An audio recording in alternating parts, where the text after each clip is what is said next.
Hola gente, ¿qué tal? Bueno, en este video lo que vamos a hacer es una review a esta plaquetita que compré hace unos meses atrás, el año pasado.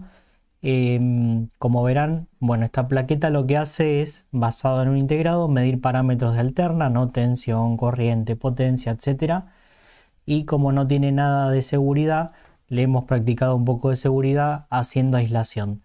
Así que bueno, la idea de este video es hacer una review de esta plaqueta, agregarle un poco de seguridad y ver que también funciona este integrado.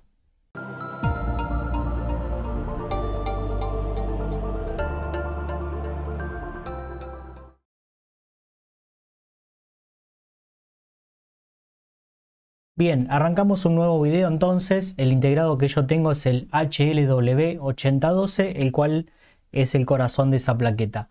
Yo hace rato quiero hacer video de estos medidores.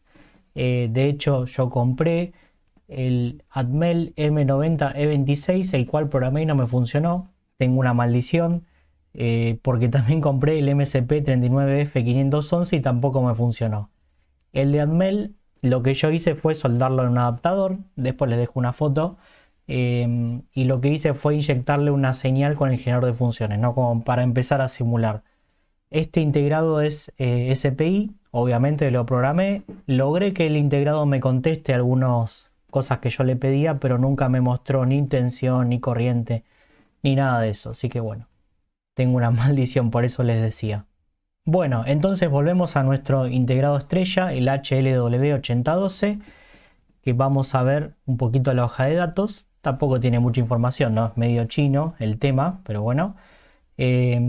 Bueno, nos dice que, bueno, mide una sola fase, obviamente, ¿no? Esto es para medir tensión y corriente, parámetros de tipo domiciliario, no es para el tipo industrial, que en ese caso, bueno, tendrían que poner por lo menos 3 de estos para medirlo por cada fase. O usar un integrado dedicado, ¿no? Que de hecho hay para eso. Bueno, y acá lo que nos está diciendo, bueno, que tiene una norma, puede trabajar con 50 o 60 Hz, nos da el rango, la precisión, y una cosa que nos dice acá es que nos va a devolver una señal digital, la cual va a ser del tipo PWM, ¿no? Nos va a dar un tren de pulsos, el cual tiene un ciclo de trabajo del 50%, ¿sí?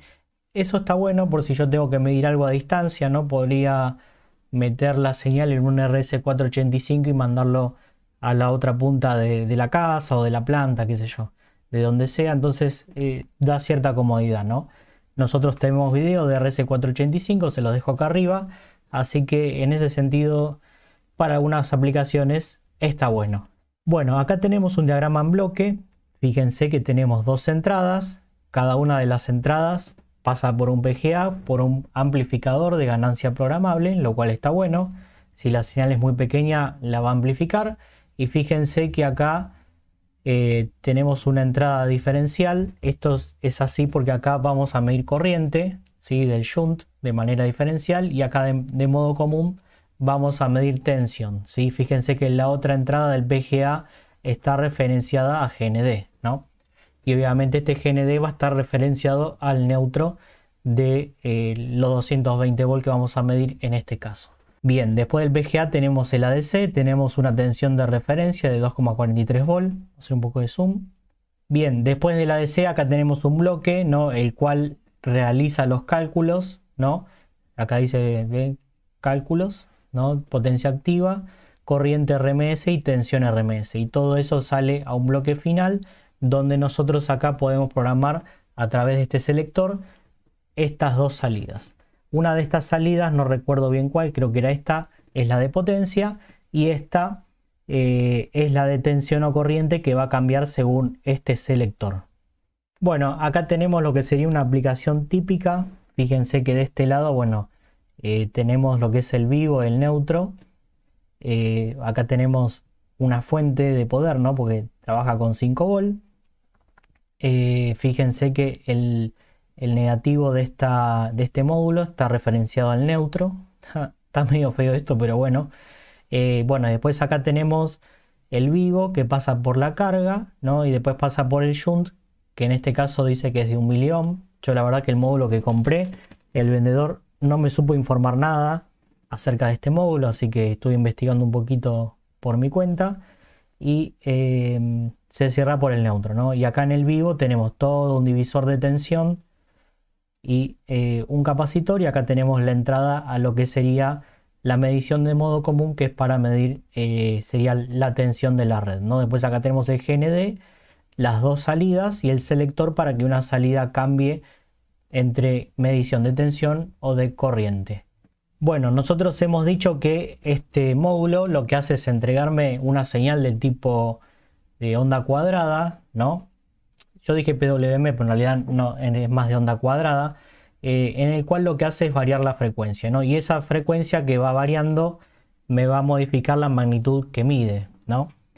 Entonces, para hacer los cálculos, acá me dice que, por ejemplo, para la potencia activa, la frecuencia de esa señal va a ser en función de todo esto, ¿no? De V1 y V2, o sea, sería el producto de tensión por corriente, por, bueno, 48 por la frecuencia de oscilación, que está acá, dividido la tensión de referencia al cuadrado y a su vez multiplicado por 128. Bueno, así para cada uno de las magnitudes que mide, y lo que nosotros tenemos que hacer de alguna manera es medir esa frecuencia y despejar la magnitud que a nosotros nos interesa. Así que bueno, de esa forma trabaja este integrado. Bueno, como en la hoja de datos ya no había más nada para ver, en realidad sí había algunas cosas más, pero no nos interesa en este caso.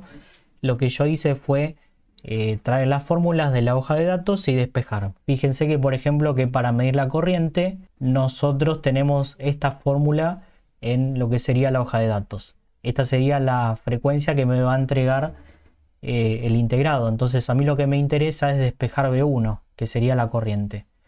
Yo no sé qué shunt tenía, pero bueno, no importa, mide bastante bien así como lo dejé, pero en ese caso, bueno, habría que calcular el shunt. Por otro lado, lo que es medición de tensión, hice el mismo trabajo, despejé V2, me queda esta fórmula, y lo que yo hice después es multiplicarlo por el inverso del divisor de tensión. Ahora vamos a ver cómo es eso. Y por último, lo que es potencia activa, hice el mismo trabajo, despejé V1 por V2, que sería la potencia, y me da este resultado. Lo que yo no sé, porque no lo dice la hoja de datos, es si acá está afectada por el coseno phi. Yo estimo que sí, ¿no? Porque potencia activa es tensión por corriente por el coseno del ángulo. O sea que a este resultado, si lo dividimos por el producto de la tensión y la corriente, obtendríamos el coseno phi. Pero bueno, la verdad es que no lo sé, no lo dice tampoco, cosa que me parece bastante pobre el datasheet. Pero bueno, me parece que es más para un uso de domótica o domiciliario, no tanto industrial. Bueno, yo lo que hice acá es un poquito de ingeniería inversa. Puse la placa en el microscopio. Ahora la vamos a ver igual, tengo un microscopio nuevo. Después la vamos a hacer una review. Pero bueno, ahora vamos a ver un poquito lo que obtuve. Y la verdad que la placa está un poquito fea porque, ahora la vamos a ver igual, tiene la serigrafía al revés y bueno, puede generar un poquito de confusión y bueno, uno se puede equivocar cuando hace las conexiones, ¿no? Hay que tener cuidado con esto. Bueno, en primer lugar, nosotros tenemos dos borneras, una donde ponemos el vivo y el neutro y en el otro donde ponemos la carga, ¿no? El vivo viene por acá, pasa por acá, pasa por la carga, ¿no? Y esto, este terminal de la bornera está unida al neutro, ¿no? Y acá dice V-Sense y bueno, ahí empieza el primer problema porque supuestamente V-Sense o el sensado de tensión debería ir respecto al vivo, ¿sí? Pero bueno, no importa, funciona igual. Bueno, pasamos por el shunt y del shunt salimos con dos resistencias de 1K y dos capacitores conectados a GND de 33 nano, ¿no? Y acá sacamos V1P y V1N, que serían la pata 2 y la pata 3 del integrado, con lo cual nosotros hacemos la medición diferencial de corriente, ¿sí? De V-Sense, que debería salir del vivo, lo que nosotros tenemos es un divisor de tensión formado por 5 resistencias de 470K, ¿sí? Esto está un poquito diferente al datasheet. Y después tenemos una resistencia de 1K que va a GND, ¿no? Y después un capacitor de 33 nano. Todo esto va a V2P, que es la pata 4 del integrado, con lo cual hace la medición de modo común de tensión. Si nosotros hacemos la cuenta, este es el factor de reducción que tiene este divisor de tensión, ¿sí? Vamos a hacer un poquito de zoom. Con lo cual, si nosotros le inyectamos 220 volts, tenemos más o menos casi 100 milivolts de tensión, lo cual está bien, ¿no? Pues el integrado soporta un poquito más de 200, creo, 250 milivolts. Estamos bien. Y si hacemos la inversa de este factor de reducción que tiene este divisor de tensión, me da 2351. ¿Por qué hacemos eso? Bueno, porque el integrado va a leer estos 93 milivolts, ¿no? Y es la información que a mí me va a entregar, ¿no? Entonces yo no quiero informar los 93 milivolts, yo quisiera informar los 220. Entonces lo multiplico por 2351 y de esa forma obtengo lo que sería la señal que medí, ¿sí? Bien. Del shunt no tengo nada de información. Calculo que será entre 1 y 10 miliohm. Bien, y después acá tenemos un selector que es una entrada, ¿sí? Ese selector está conectado a este transistor que está polarizado con una resistencia de 10K, ¿sí? Esto está conectado acá a la pata 8. Y después tenemos el transistor y la entrada, ¿sí? No tiene resistencia en la base, así que ojo con eso, hay que darle una resistencia. Y después en las dos salidas de frecuencia, ¿no? Que nosotros mismos la señal, tenemos un divisor. Yo este divisor lo saqué porque no me interesaba llevar la tensión a 3,3 volt, así que lo dejé directamente con una salida a 5 volt. El problema de este módulo, así como viene, que no tiene ningún tipo de aislación galvánica, así que yo acá le puse un poco de aislación. Usé el PC817 que todos seguramente tenemos en la casa o en alguna placa de scrap, seguramente hay alguno. Entonces yo lo que yo hice fue, en primer lugar, aislar las dos señales de salida, ¿no? Fíjense que acá salimos con CF1 y CF, son estas dos que están entrando acá, con una resistencia de 220 ohm a GND. Yo ya tengo que cuando la señal está en alto va a encender este LED, ¿sí? Y del otro lado con el fototransistor hacemos algo parecido. Fíjense que el GND es distinto. Polarizamos el transistor con una resistencia de 1K. En este caso yo voy a usar 5 volts del USB de la computadora. Entonces cuando acá tenemos un 1, acá voy a tener un 0, ¿no? Va a estar invertida la señal, pero la verdad es que a mí eso no me importa porque yo lo que quiero medir es frecuencia, ¿sí? Bueno, con CF1 hacemos el mismo trabajo. Bueno, vamos a un GPIO para después medir la frecuencia. Y por último lo que tenemos que hacer es aislar el selector, ¿sí? En este caso nosotros entramos al revés con un GPIO del micro para encender el LED. Y del otro lado polarizamos el transistor y vamos a la base de este transistor para cambiar la señal del selector de la pata 8 de este integrado. De esa forma elegimos entre medir tensión o corriente. Bueno, ahora vamos a ver un poco la parte de programación. Yo acá separé en 4, digamos, subrutinas, ¿no? Que acá están declaradas, en las cuales nosotros vamos a medir frecuencia, tensión, corriente y potencia, ¿no? Para que nos quede un loop cortito y ordenado. Lo más importante acá es cómo medir lo que sería la frecuencia.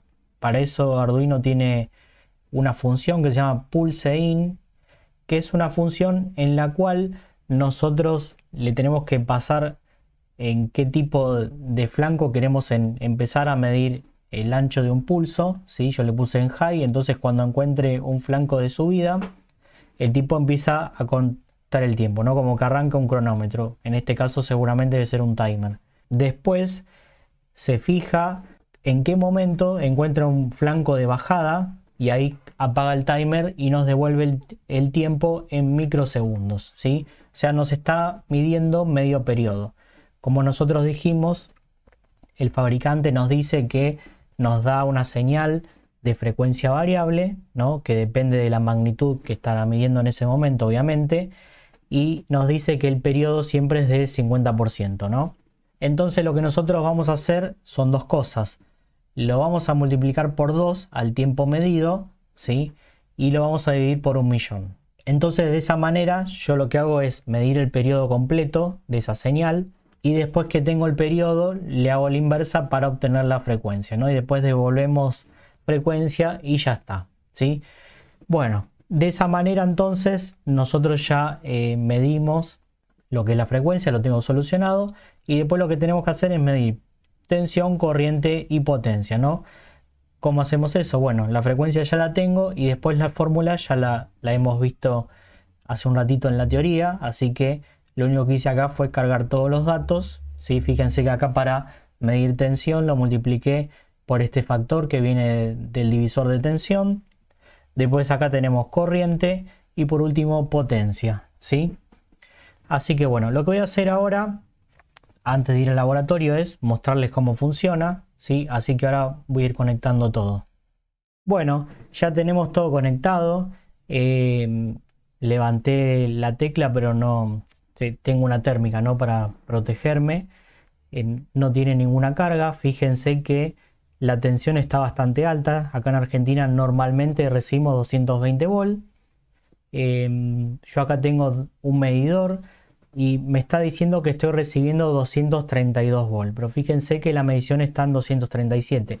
Bueno, acá viene la aclaración muy importante, es que yo tengo un transformador de aislación, ¿sí? En la entrada entro con 220 y en la salida salgo con 220. Como está en vacío, normalmente los transformadores de aislación tienen en el secundario más vueltas que en el primario para elevar un poquito la tensión y que cuando tenga carga compense las pérdidas, ¿sí? Pérdidas, bueno, que son de Foucault, pérdidas por efecto Joule, etcétera, etcétera, etcétera, ¿sí? No vamos a hablar del tema. Bueno, ¿y por qué hago esta aclaración? Bueno, porque yo con un transformador de aislación primero me estoy protegiendo yo y después también estoy protegiendo mi instrumental. Así todo igual le pusimos aislación, ¿sí? Ahora lo vamos a ver en el laboratorio. Pero bueno, quería aclarar eso. Yo tengo entonces una tensión de entrada más o menos de 230 volt y en la salida del transformador de aislación tengo más o menos 237, 238 volt. El integrado funciona relativamente bien, a veces tiene estos defectos que me muestra un poco menos de tensión y a veces de corriente, en este caso está en vacío y muestra algo de corriente, pero bueno, son defectos que tiene porque la señal oscila un poco, ¿no? Y bueno, hace que el micro en algún momento mida mal esa frecuencia porque está oscilando y bueno, habría que hacer algún promedio.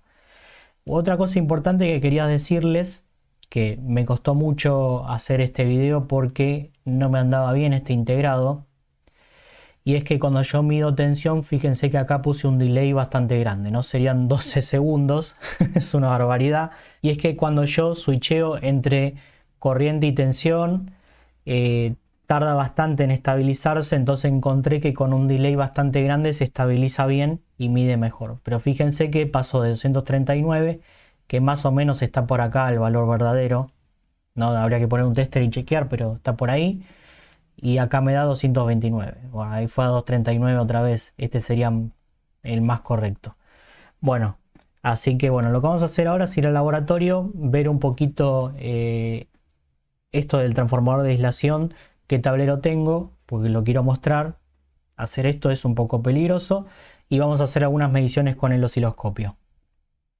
Bueno, comenzamos entonces con la parte práctica, en este caso en el laboratorio. Fíjense que acá tengo un tablero, ¿no? Y acá tengo la parte que sería la del transformador de aislación. Está apagado en este caso, ¿no? Porque con esta llave térmica yo lo habilito o no. Acá tengo un medidor que en este caso dice 232 volt. Esta es la tensión que estoy recibiendo acá en Argentina. Y si yo levanto la tecla, ahí está, se arranca, o mejor dicho, se enciende este otro medidor y por el motivo que yo ya les comenté, tenemos 238 volt. Como la carga que tiene ahora es prácticamente nula, o sea, lo único que consume es el divisor de tensión para la medición de tensión de la placa.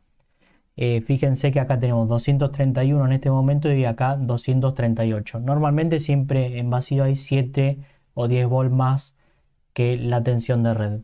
Por el motivo que les dije, cuando yo le pongo consumo, compensa las pérdidas y más o menos la tensión de salida es exactamente a la de entrada, ¿no? Es por eso. Insisto de nuevo con esto, siempre que trabajen con tensión de red, usen aislación, ¿sí? Para protegerse ustedes principalmente y también los instrumentos. Bueno, ya tengo todo apagado de nuevo, entonces puedo tocar acá con seguridad. Fíjense que acá tenemos una pequeña carga que es una luz LED. Acá tenemos el integradito, que la verdad que esta placa tenía mucho ruido y le agregué un capacitor ahí aéreo, sino más, entre la pata 1 y 8, ¿sí? Que es BC6 GND. Bueno, acá tenemos el shunt, ahora lo vamos a ver en el microscopio igual. Y bueno, acá tiene un creep patch ahí, que no sé para qué se lo pusieron. Bueno, ahora lo vamos a ver eso. Después acá, bueno, tengo el micro, como siempre en mi super protoboard. Acá lo que le puse es un multiplexor, el famoso y querido 4051, que no hace falta, pero bueno, lo que hace es pedirle que me dé tensión o corriente o potencia y después va directamente a una pata del micro para que con el comando pulse in mida el ancho del pulso. Pero la realidad es que el comando pulse in funciona en casi todos los pines, así que no hace falta esto, así que por eso no lo puse en lo que sería el esquemático. Y en esta proto que me regaló Seba del GPL, que se la robé en realidad, tenemos los tres PC817, con lo cual acá yo tengo una barrera de aislación entre lo que pasa de acá para acá y de acá para acá, ¿no? Así que bueno, de esa manera tenemos bastante seguridad en lo que sería la manipulación de este medidor. Bueno, ya tenemos conectado entonces todos los chiches acá en el laboratorio. Tenemos el osciloscopio, fíjense que ahí está midiendo, ya les digo, tensión. Fíjense que tiene como un transitorio hasta que llega a la frecuencia que tiene que llegar, que más o menos son 550 y pico de Hz. Ahí está midiendo potencia, como no tiene nada conectado está en cero y ahí mide corriente y bueno, tiene un poquito una señal que bueno, eso con programación se puede arreglar. Pero fíjense, ahí pasó a medir tensión otra vez, que tarda un tiempo en acomodarse la señal, no tiene como un transitorio hasta que yo puedo tomar la medición. Y así todo, a veces las mediciones no salen bien, ¿no? Habría que promediarla, bueno, ver alguna forma de suplir este tema. Yo la verdad eso no lo pude arreglar. Ahora se estableció un poco rápido, parece, pero a veces tarda más. Así que bueno, eso es algo bastante negativo de este medidor, ¿sí? Que hay que esperar un montón de tiempo. Pero bueno, si alguien lo quiere para hacer alguna aplicación de domótica doméstica, yo creo que iría bien, donde se toman mediciones un poco espaciadas y no es tanto problema hacer todo rápido, digamos, ¿no? Quizás en una industria sí sería un poco más crucial eso. Así que bueno, en ese aspecto la verdad que este integrado no me gusta. Y la otra cosa que no me gusta, bueno, que no tiene aislación. Hay otros modelos que, por ejemplo, el HLW8032, después les dejo una foto, viene con una plaquita que tiene aislación porque ese modelo es Ward, ¿sí? Entonces, en ese caso sí la trajo. Pero en este caso también la debería haber traído y bueno, lamentablemente no la tiene.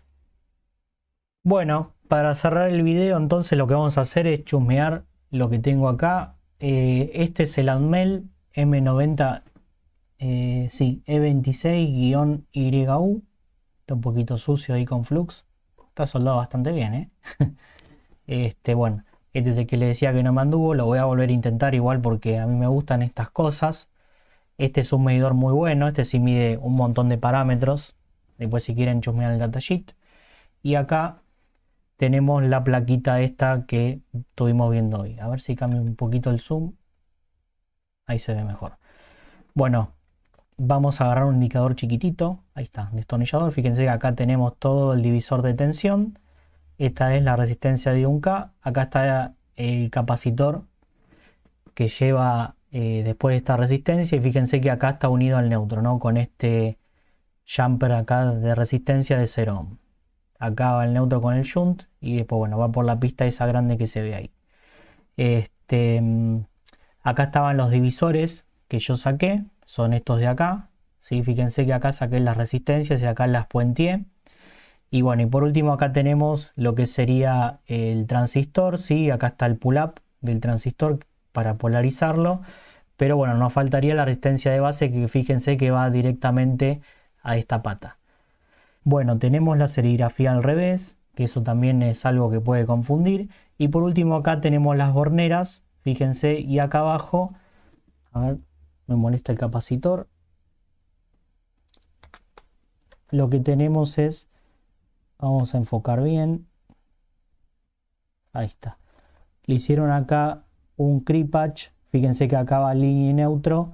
El creep patch debería haber ido acá. Y acá el creep patch llega hasta lo que sería el shunt. Que la verdad mucho sentido no tiene. Porque bueno, en el shunt la caída de tensión normalmente es baja. O sea, no tenemos una diferencia de potencial alta como para hacer eso. Así que bueno, la verdad que este integrado sinceramente no lo recomiendo. Yo lo compré porque quería hacerle la review. Como yo ya les dije en el video anterior, lo compré con lo que me fueron donando. Muchas gracias, no hace falta, pero bueno, quería hacerlo porque a mí me gustan estas cosas y bueno, y obviamente devolverles el esfuerzo que hicieron ustedes apoyando el canal. Así que bueno, gente, muchas gracias, espero que les haya gustado y bueno, nos vemos en un próximo video. Chao.